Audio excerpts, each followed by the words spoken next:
Minton Burn, the academic analysis of blockchain and other technologies in the decentralized digital economy.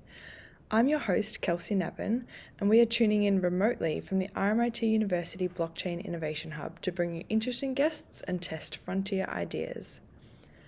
In this episode of Minton Burn, we're talking to Dr. Eric Alston, finance scholar in residence at the University of Colorado, along with Dr. Darcy Allen from RMIT University on constitutions, blockchains, and governance. Welcome. Eric, let's get started by telling us a bit more about your areas of expertise and interest and how blockchain came into your research. Absolutely. I'm fascinated by the rules that we devise as social units to coordinate our behavior. Commonly, these are called institutions. One of the most fundamental such institutions is that of constitutions or constitutionalism. And so most of my research prior to diving into blockchains surrounded two types of fundamental institutions: constitutions and property rules along frontiers.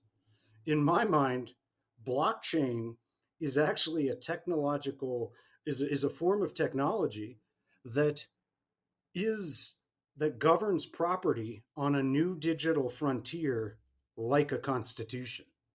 So it hit all of my boxes in terms of law and economics, in terms of digital governance, in terms of property law, and certainly in terms of constitutions, which I'm looking forward to diving in further with you about today. Yeah, That's really interesting. So it's moving constitutions into the digital world. Can you give us an indication of what changes when you go from traditional institutions into kind of digital platforms? That's a huge question, and an increasingly important one as more and more of our stores of economic value and social activities are moving online. That means our institutions of digital governance will need to keep pace with the increasing digital transformation that societies are experiencing.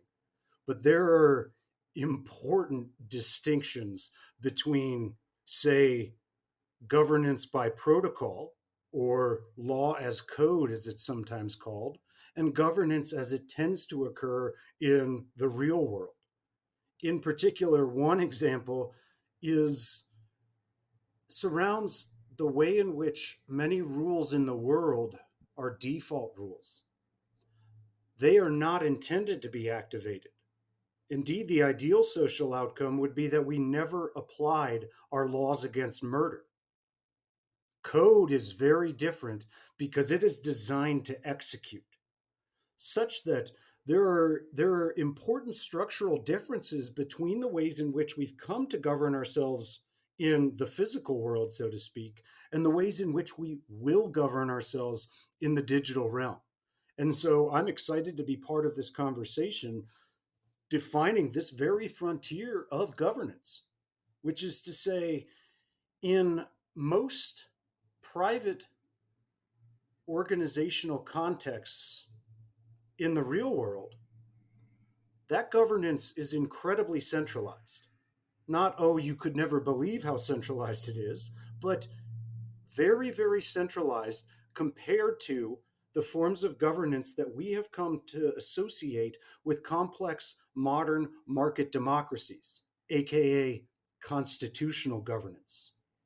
Which is to say, there are open aspects to constitutional governance that private governance has rarely engaged in because of how cumbersome and unwieldy that process is. Blockchains provide a form of constitutional ordering for private parties. I would argue for one of the first times in the modern era. But we should probably dive into what constitutions are and why actually every private firm has something like a constitution, even if they never call it by such a name. I think that's really interesting, Eric. And yes, as you say, there are fundamental differences, and I'm sure we're going to get into a few of them between digital governance in a constitutional sense and constitutions. But one thing that I think's been lacking in the blockchain space is an appreciation that there is a big body of scholarship around constitutional design. Yes, in the terrestrial jurisdictional sense, But I think we can draw out some lessons about why there might be challenges with blockchain constitutions, what things could be tweaked to achieve the objectives of the protocol, and so on. So, as you said, let's maybe step back to start off with. I think you've got a fantastic paper in the Journal of Law, Technology and the Internet titled Constitutions and Blockchains, Competitive Governance of Fundamental Rule Sets. I remember you presenting this back in 2018 or 2019 in Texas, and I thought it was a really interesting paper. But before we get into that, a lot of our listeners wouldn't have thought deeply about constitutions before, right? It's not a fashionable topic really to be thinking about. So why do we have constitutions in the first place, and what are they? What is their purpose? That's also a big question, but it's one that fascinates me in my work. So I'm happy to give my take on tackling it. Fundamentally, constitutions facilitate collective decision making by defining the rules and processes through which future decision making will occur. They remove from collective decision making a set of rules and say, once we agree to these things, then we can act under the guises of this organization with uniquely empowered organization members performing different critical tasks with respect to governance. That was a mouthful, so let me try to unpack that a little bit, which is to say, a renowned legal scholar, HLA Hart, used the term secondary rules to describe constitutions. That doesn't mean they're of secondary importance. These rules are of fundamental importance for the collective decision-making processes of any organizational unit. But many people tend to think in a kind of primal sense about collective decision-making in a small group. That's the wrong context. Because if you've taken the time to articulate rules written down for your organization, chances are you're engaging in that costly activity because you want to specify them for all potential organization members who might or might not be aware of their definition at the moment of constitutional enactment. And so providing a framework saying, these are the individuals who make decisions for this organization. These are the ways in which those decisions are reached. These are the individuals who execute or implement those decisions. And these are the individuals uniquely empowered to adjudicate the application of these rules when they result in a dispute. I've just described the legislative, executive, and judiciary branches of modern tripartite constitutional democracies. Deliberately so. But to give a very, very stylized example, imagine you are in a group that hasn't written down the rules, and you're deciding over something that matters to you at least as much as anyone else in the group. If the group suddenly reaches a decision that you disagree with, despite having had input to it, if you've never agreed about a decision rule in the first place, what do your incentives change to when you realize you're about to lose this group decision? Well, let's take it one step back and let's decide about a decision rule. No one said we were going to do this democratically. This is now an important enough outcome that it should be decided by supermajority. And so, absent some type of framework defining the structure of collective decision-making for a given organization, it creates very perverse incentives on the part of individuals who perceive that they are likely to lose a particular decision from their perspective. Well, then let's attack the rules themselves as opposed to the substance of the decision in question in the hopes of preventing that very outcome. And so by constraining participants, in every instance, if everyone agreed, this is how we're going to decide for this group, we're going to vote by democratic majority. Everyone agrees to that, and then we say, where are we going to go for dinner tonight?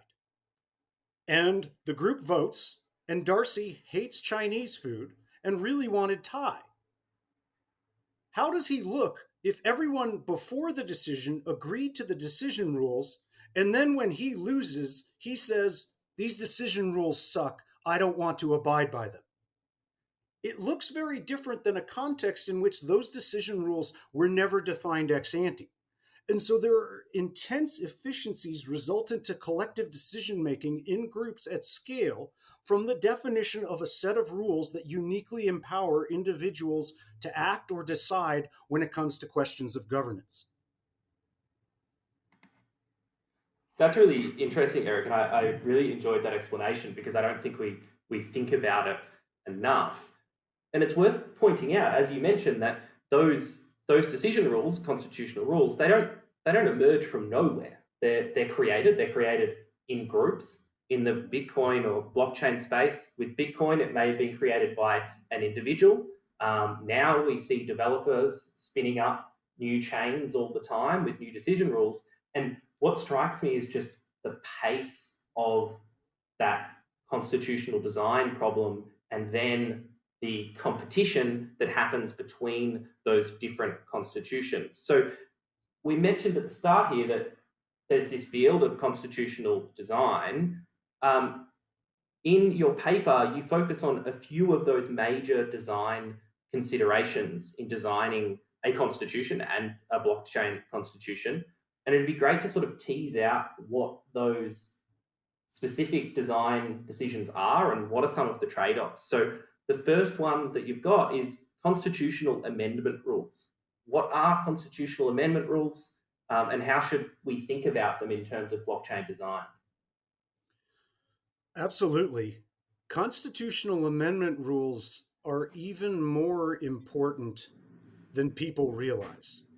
And I say even more because I'm not going to argue to you here that there's this lack of understanding that amending the Constitution is important.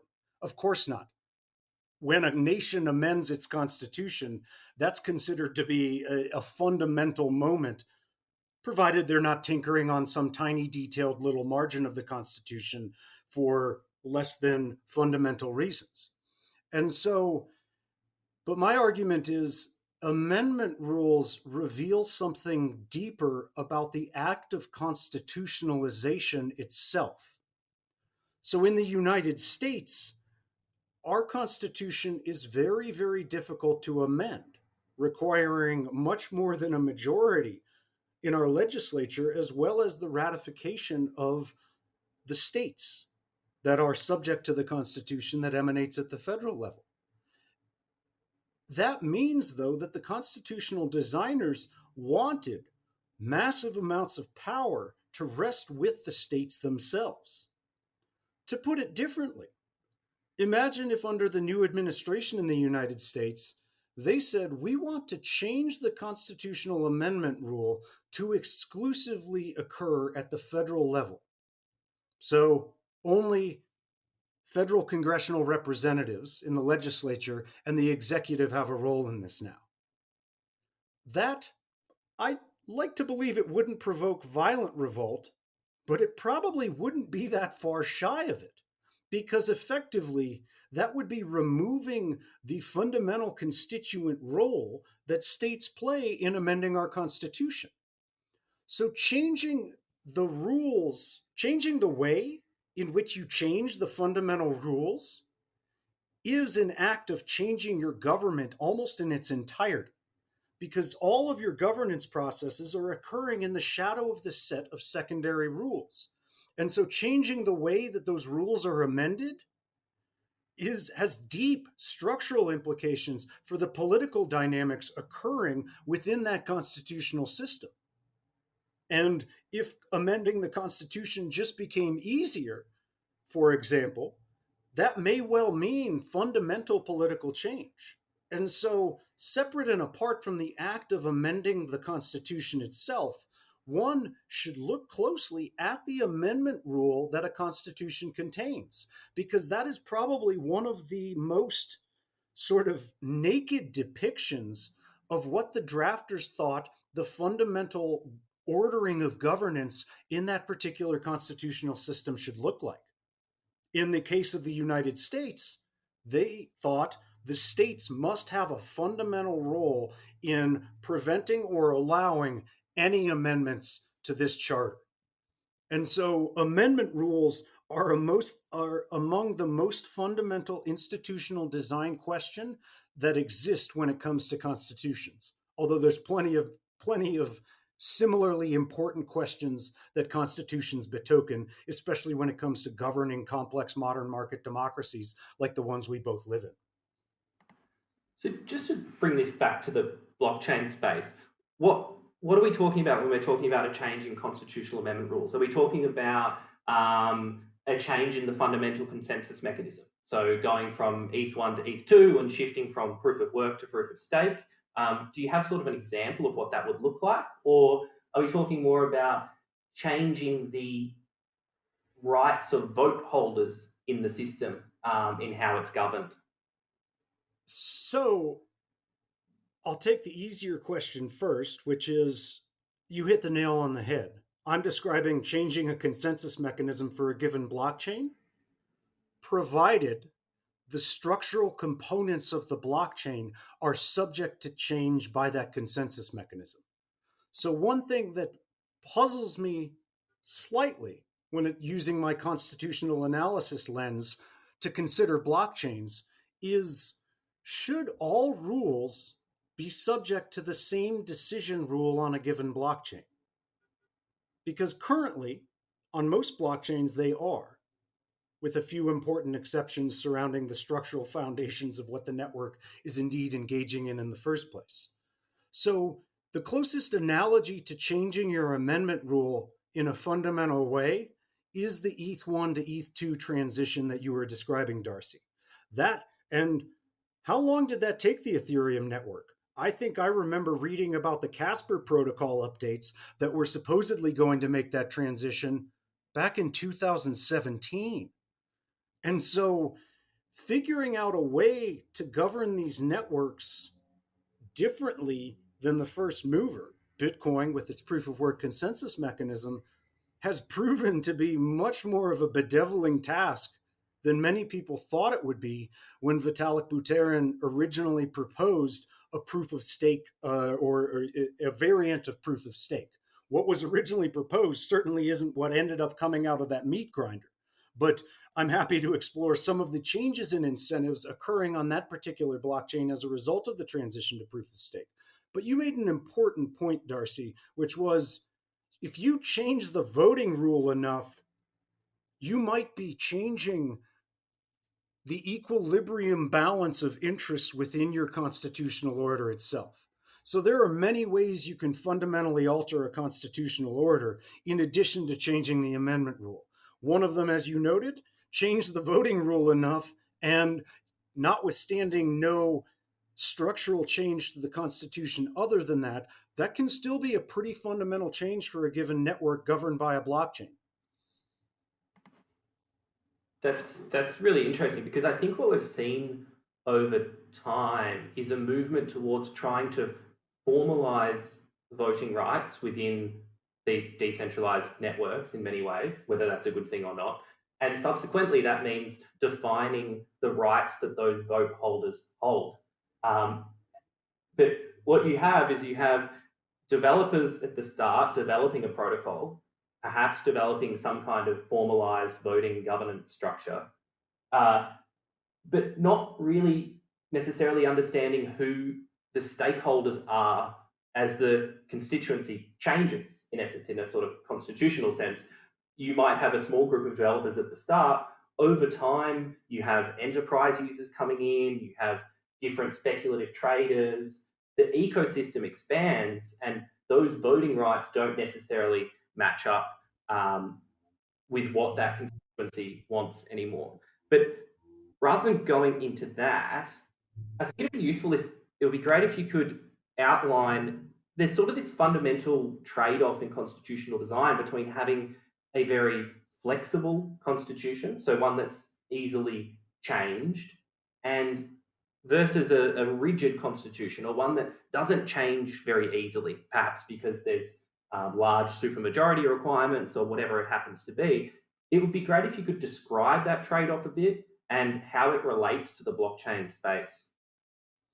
Absolutely. And this insight is courtesy of Tom Ginsberg, Zach Elkins, and James Melton, who are all much more established constitutional scholars than I am. And they did an empirical study around the world linking the endurance of a constitution to how flexibly it could be amended.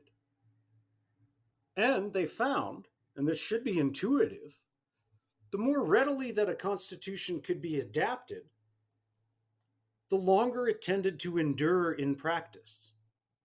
And this makes, again, intuitive sense, which is if you can never amend the Constitution, at some point, if it is unable to be adapted on any margins in an uncertain, complex, and chaotic world, well, then the one certainty is that your governance regime will not be well suited to new issues confronting it.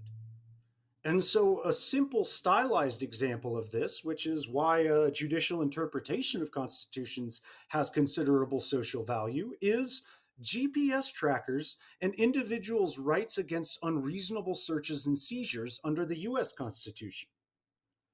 One thing that's certain is when our Constitution was being drafted, GPS trackers were not a concept that anyone had any familiarity with. And so the ability of your governance regime to adapt to unforeseen circumstances, new demands, new interest groups whose entire set of rights within the system of governance are ill represented until it can be adjusted on the margins to better reflect the new needs or new values occurring within that system of governance. And so flexibility to a certain degree is viewed as a positive thing from the perspective of the endurance of your constitutional regime. There are many normative frames we could talk about applying to a given constitutional regime, but I would argue endurance is a pretty fundamental one, which is we want this system, which is meant to be for all time for governing these individuals, to endure. But at the other far end is too much flexibility, which is to say, why don't we just allow our executives of our governments in their always and everywhere infinite wisdom to amend the Constitution by executive fiat? So what the executive says is the Constitution. Does that provide reasonable certainty to anyone governed by that Constitution? Not remotely. It concentrates, and in certain instances where this has been the effective de facto reality, it deliberately constitutes all rulemaking authority in a single individual, such that being able to amend these secondary rules willy-nilly is also not necessarily a good thing. So perhaps the takeaway is there's a sweet spot. You want some level of rule entrenchment for your most important rules, which is insulate them from the ordinary pressures of decision making occurring within that governance system. So, notwithstanding the fact that many of the questions our national legislature treats are of considerable contemporary importance, notwithstanding that fact, there's a huge swath of things that they can't touch because it's been removed from those ordinary processes of decision making. So some measure of rigidity is important because it insulates those rules from ordinary political pressures and gives all participants certainty that these things are out of bounds. These things won't be trifled with. The original version of that in the United States Constitution is property shall not be taken from you by the government absent just compensation and for a legitimate public purpose. And so there's this big trade-off that you've correctly highlighted. Rigidity versus flexibility, but too much of either, I would argue, is not a good thing. That's a really interesting analysis. And I personally have done a lot of work on entrepreneurship and innovation. And when we're talking about building these blockchain networks, we're also talking about building rule sets or institutions upon which we expect entrepreneurs themselves to build dApps and other businesses on top of that, new business models. And I think it's not necessarily appreciated enough that to some extent they need some stability so that they can plan and make investments, and build those business models with reasonable certainty. So I think, yeah, it's a really tough problem to overcome, because in some ways we're very excited that we have this technology, this new institutional technology called blockchain, that enables us to create new constitutional rule sets. But in many ways, that changing them very, very quickly and having lots and lots of splintering and institutional diversity and forking can add an additional sort of decision cost to the people who are operating within those rules. So the entrepreneurs thinking about building businesses. So I think that's something that we really just need to keep in mind. So we've covered off there a little bit about amendment rules and some of the trade-offs in constitutional design. Another big one that's much more familiar in the regular constitutional space is this concept of exit costs and entry costs. So if you could explain a little bit about what is an exit cost and an entry cost in a constitution generally, the US Constitution or the Australian Constitution, and what is different about these costs in a decentralized world? Absolutely. So I'm going to go one layer of governance lower, initially in the United States. In addition to the federal constitution, everyone is governed by the constitution of the state in which they reside. But I've moved, gosh, I hesitate to even say, at least 9 times between states in the United States, such that I have considerable ability at non-zero cost. Moving is costly, both physically, I hate carrying furniture and I will never do so willingly again, but also financially, such that there are many people who don't have the luxury that I have had of moving from state to state. But there's plenty of interesting statistics showing how many people are moving away from California, showing how many people are moving away from Illinois, which was widely viewed as one of the worst governed states in our union in recent years. It's viewed that these individuals, many of them, are moving for the better rule sets contained elsewhere, especially lower income tax rates in the states of Florida and Texas in particular. But this stylized example of moving from state to state emphasizes a context in which exit costs are low. But if I wanted to move to Australia, say if I wanted to come work at the awesome RMIT Blockchain Innovation Hub, which I think would be one heck of a lot of fun, if I wanted to move there, I would not be exiting the US Constitution. I would still be a United States citizen subject to the laws that govern my income generation while abroad, my behavior while abroad, etc. So that wouldn't be a wholesale exit. I would have to undergo the very costly and arduous process of becoming a citizen elsewhere. But there are also costs to doing so surrounding leaving the United States for good in terms of the wealth that was once, under their understanding, domiciled within their jurisdiction.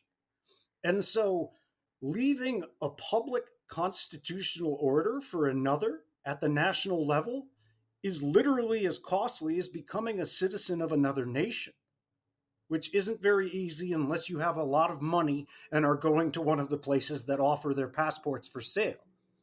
Absent that, it's actually really hard to exit your particular system of constitutional governance. And think of the millions of people for whom the financial costs of expatriating are simply 100% prohibitive.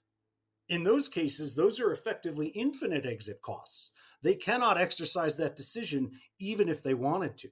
And so public constitutional ordering, because of the physical realities of translocating from one jurisdiction to another, tends to be very costly.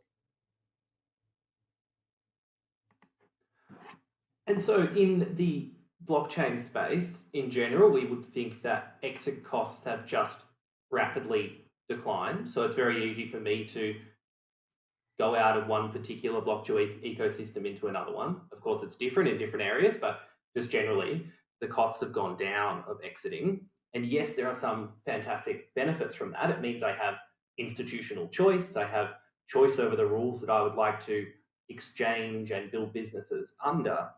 But at the same time, you would think there would be some effect on the quality of governance if I can just exit whenever I don't like something, either by pulling together a group of people and trying to fork, or simply by switching to another chain on my own. So if we think about this in terms of the example you used earlier, we have a constitution, we decide on the decision rules, and then if I don't get the type of cuisine I would like for dinner, I can just leave.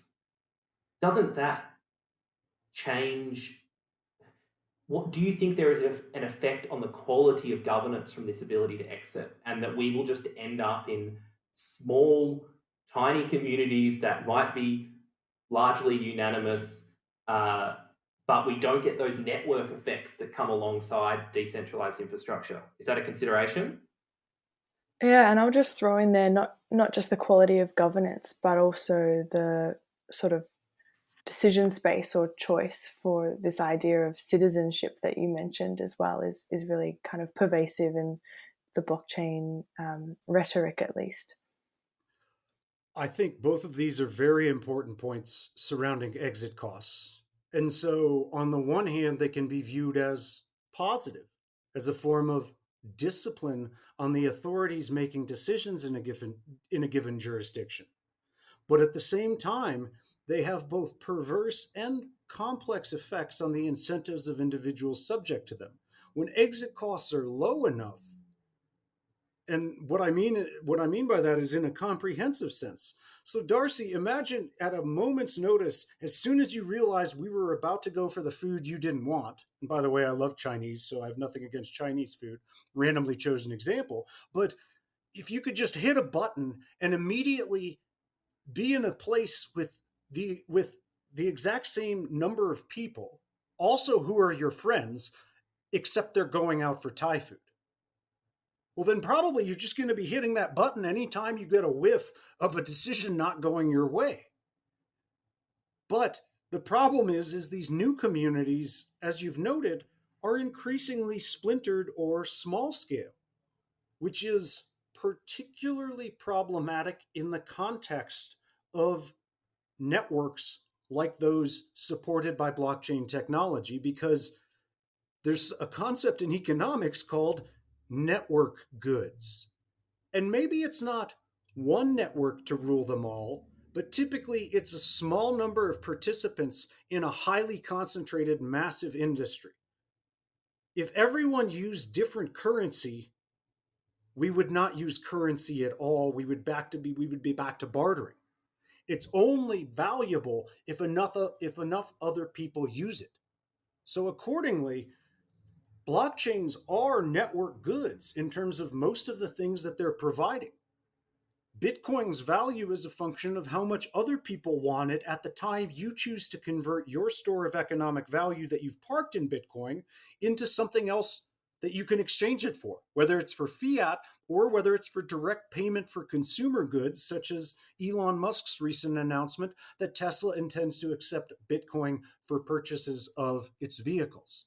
And so there's certainly a double-edged sword when exit costs are effectively zero. On the one hand, one might hope it induces better decision making on the part of one's governors. But at the same time, it does lead to lower incentives than somewhere you're stuck forever. So I recently, in my outer space course, learned about an island off the west coast of Australia called Heard Island.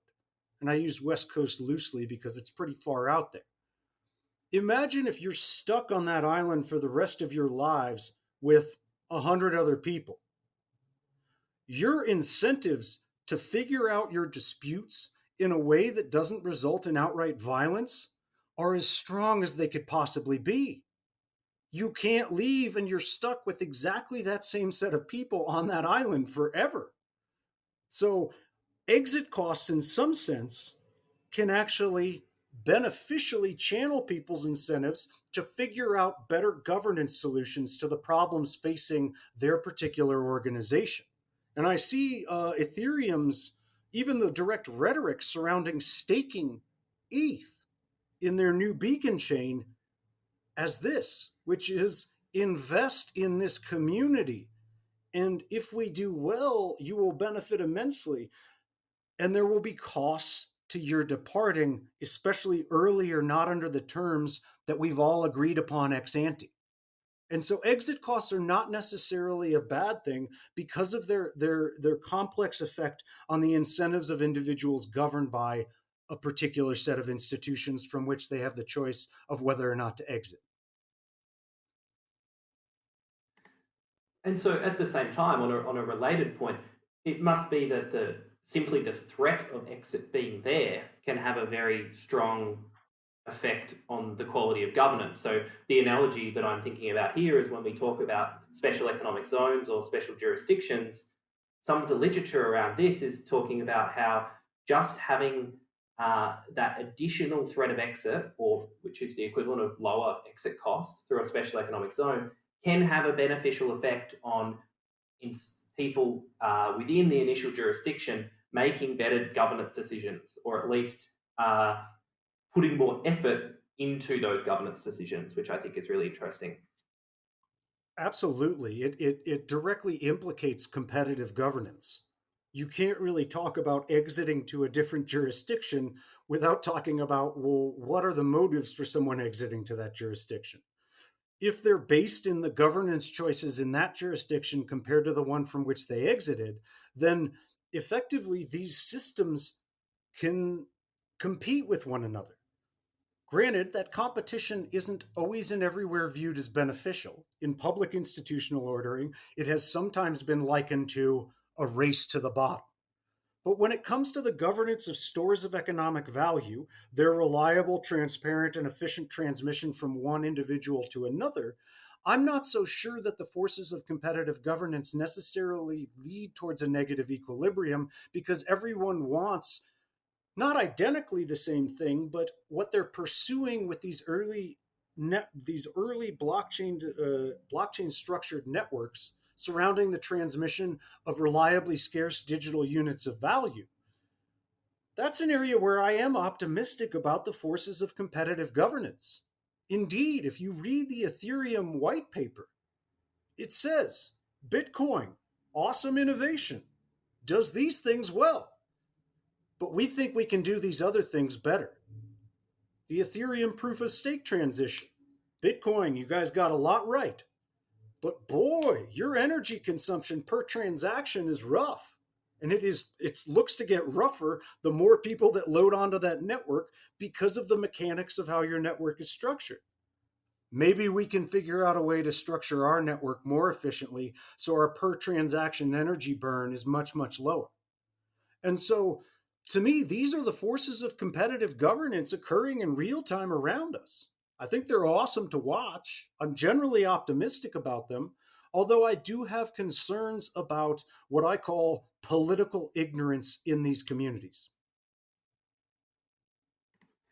I love the optimism that you've got. And we have a similar optimism in our team about this. It truly is quite a remarkable time for scholars like yourself and a lot of my team members who have been interested in institutions and so on to see this new experiment happening out there in the wild of competitive governance and discovery and all of these aspects. But we might change to talk about another paper of yours, which I found very insightful as well, which is also on the topic of blockchain, but rather than necessarily focusing on this constitutional aspect, the focus is much more on blockchain governance and how we can understand the layers of blockchain governance. So for our listeners out there, this paper is called Can Permissionless Blockchains Avoid Governance and the Law? It's in Notre Dame's Journal of Emerging Technologies.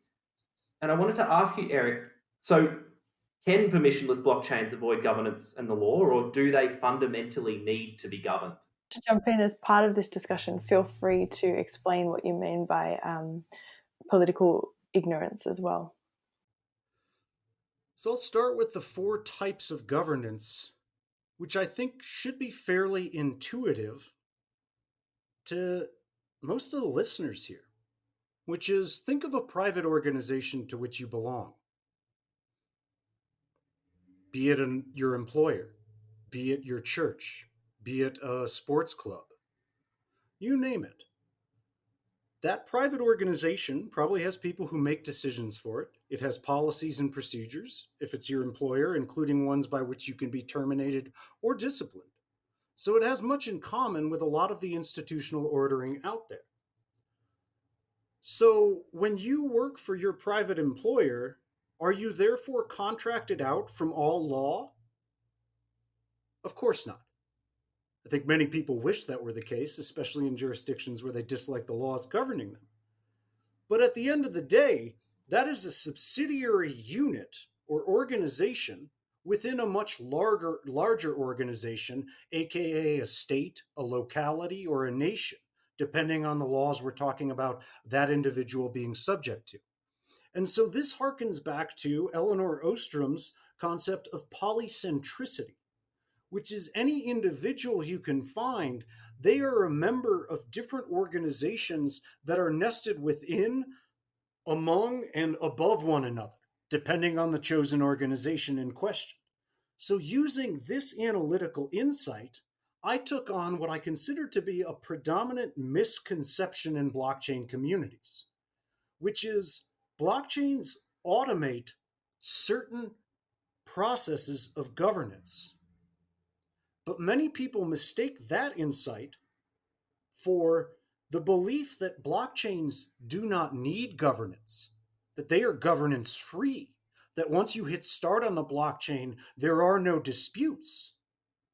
And my argument is that is fundamentally missing the mark when it comes to what a network governing economic value is trying to do, whether or not it's supported by a blockchain, which is to say, if it comes to the attention of the network that a rule needs to be changed, it is likely that if there's any debate over that rule, it's because that rule implicates the incentives of network members in different ways. So, who on the Bitcoin blockchain would hate a transition to a less energy intensive consensus mechanism? Well, the pools that have invested incredible amounts of money in that current consensus mechanism, as well as the specific ones that have access to cheaper electricity than the vast majority of individuals in the world. The current set of rules preference them in an important way, which make them likely to resist rule change. And so within any unit of governance, there will be individuals who do not fully see eye to eye about where that organization or network should go in the future. Those are interest groups subsidiary to a particular unit of governance. Then you have the almost trivial reality that if you have an organization, you have governance occurring through the articulation of rules and enforcement mechanisms. In the case of blockchains, that's occurring at the protocol layer. Those are defined in code, similar to the way in which law is announced to participants ex ante. It's generally fairly unambiguous and clearly articulated to everyone who is governed by it. And so, in a sense, the layer of a given organization at which it's articulating institutions is the traditional level of governance that most people analyze. In the case of blockchains, I call this protocol-based governance. So the consensus mechanisms we were describing, the slashing of Ethereum validators on the new beacon chain when they're offline for too long, or when they double propose due to having a backup system that's throwing in a second proposal because it erroneously thinks the first system is offline. Those are all protocol-based governance. So you've got interests subsidiary to a given organization that will greatly influence the outcomes of rules within that organization itself. Think of the influence of mining pools on the Bitcoin network in particular, or think of the importance of Vitalik Buterin and other members of the Ethereum Foundation when it comes to shepherding rule changes that they don't have formal authority over.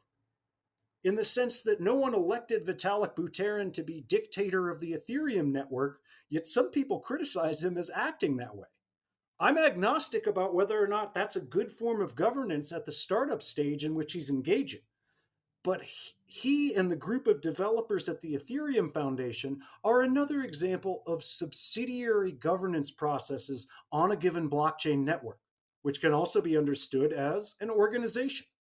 And so, subsidiary to every organization, you have governance occurring in real time. You also have all of the laws of that organization or the rules of that organization in the event it's not a public organization, defining who can be a member, how you can exit, what the costs of that exit are, as well as the formal decision-making processes of that organization itself, which is, in the case of blockchains, protocol-based governance. But we were just talking about the fact that different organizations they don't exist in a vacuum. They compete with other organizations in the real world for members, for economic gains, for geopolitical objectives in the case of our public governments. And so, another crucial governance force to understand when it comes to considering permissionless blockchains is the choices of their competitors are also a governance force that they have to take into account. If Ethereum's proof of stake proves to be the winning design, trust that they will not be the only network employing that design. Indeed, they're not the only current network doing so, although the rest that I'm aware of pale in terms of market capitalization to Ethereum. Finally, the reality is that these networks deal with considerable stores of economic value. So at a minimum, you've got another thing coming if you think you are not subject to taxation authority of the jurisdiction that you are a citizen of. Granted, many such jurisdictions cannot enforce. They lack the capacity to enforce their rules. But that doesn't mean you are not nominally subject to that jurisdiction. And I happen to reside in a jurisdiction where their enforcement capacity is plenty strong to come after me unless I really, really, really am trying to evade the law when it comes to my cryptocurrency activities, which for the record, I'm not. I much more enjoy talking about these things than evading taxation authority, maybe because I'm risk averse. But this brings up the final aspect of governance, which is superior governance. There are organizations to which you belong whose rules you are also subject to. The easiest example of this is public governments, such that these public governments will certainly enforce their rules upon you if they can find you as being in violation of them while you're residing or doing business in their particular jurisdiction. So again, you have governance forces subsidiary to a given blockchain. You've got the governance occurring at the protocol layer itself through the rule choices that have a constitutional nature per our earlier discussion. Of course, these particular blockchain networks are competing with one another for members as well as valuations of those members surrounding the membership and the stores of economic value that that network allows for the facilitation of transactions in. Finally, there's the superior governance, which is superior to a given individual in terms of an organizational structure. I don't like that word choice, and I really struggled with trying to find a better word than superior because of the normative flavor that it connotes.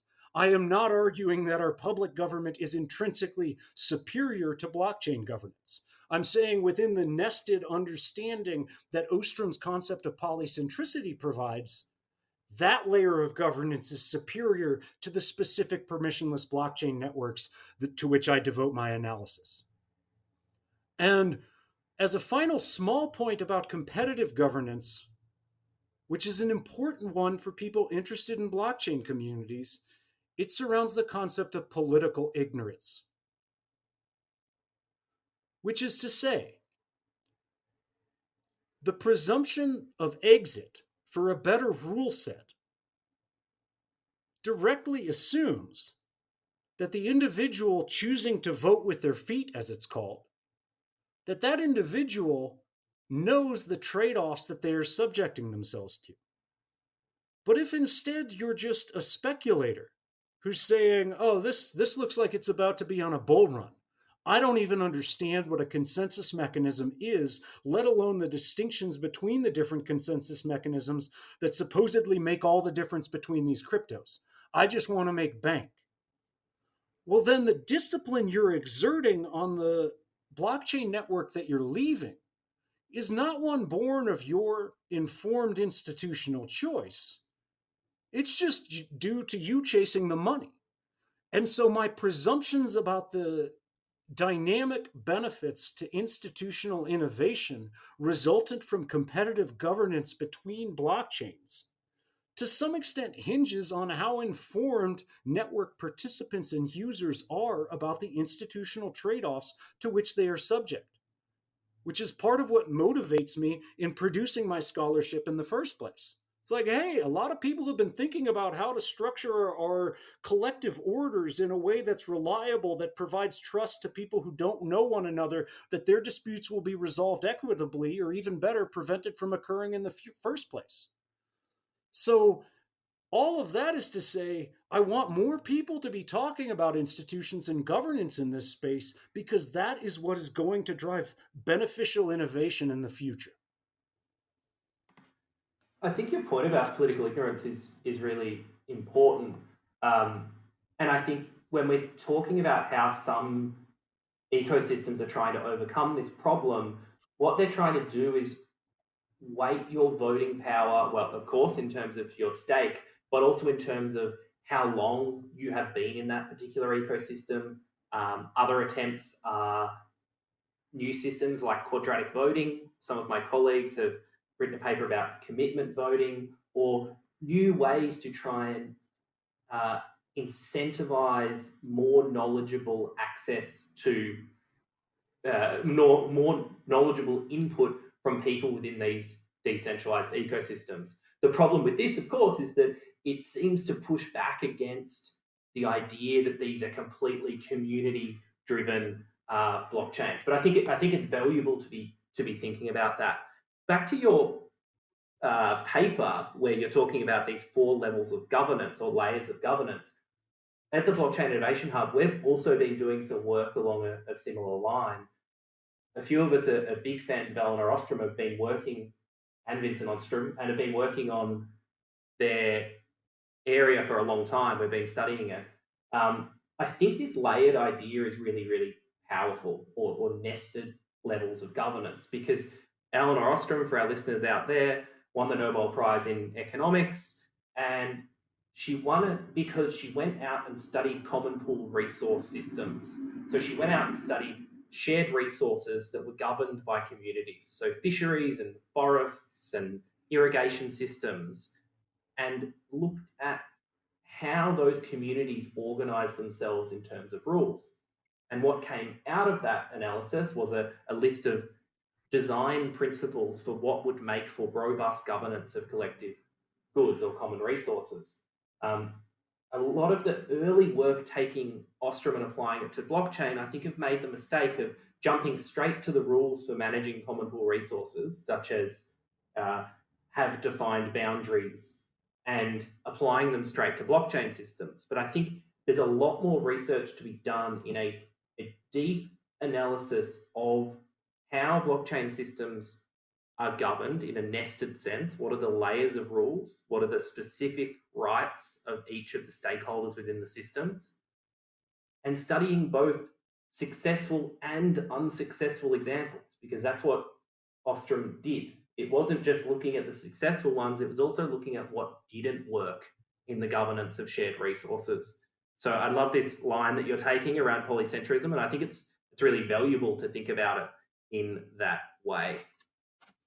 I couldn't agree more, especially with respect to the point that everyone focused on sort of the property rules or the aspects of Eleanor Ostrom's design principles that I was a little baffled about, honestly, in some of the early forays with respect to it well-defined boundaries, the example you raise, just in the sense that I think that there's something much more fundamental going on here, which is providing credible commitment among parties or removing the need for credible commitment. depending on how you perceive it, but either providing that credible commitment or removing the need for trust among parties who have never met one another. That seems to be of the fundamental essence of what's occurring here. And so I'm a huge polycentricity fan and a huge fan of the Ostroms, Eleanor and Vincent, as you rightly note.